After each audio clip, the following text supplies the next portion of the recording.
ریاست بامقابلہ زر محمد شوکت۔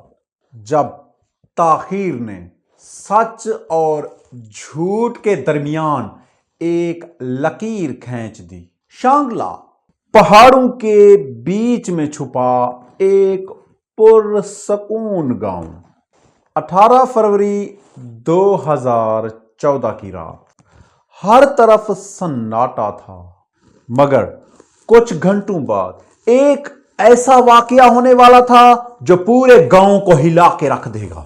رات کے تقریباً 11:30 بجے دروازے پر زوردار دستک۔ دروازہ کھولو، ہم آرمی سے ہیں۔ 4 آدمی فوجی وردی میں ملبوس، چہروں پر نقاب، ہاتھوں میں بندوقیں۔ انہوں نے اندر گھس کر سب کو ایک ہی کمرے میں بند کر دیا۔ عورتیں چیخنے لگیں، بچے رونے لگے، اور چند لمحوں میں سب کچھ بدل گیا۔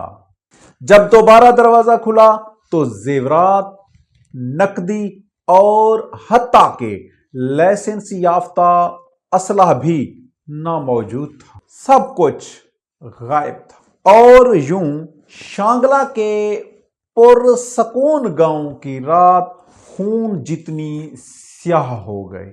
مکمل اور حقیقی ویڈیو دیکھنے کے لیے جڑے رہیں آپ ہمارے YouTube چینل نجیب ٹی وی کے ساتھ۔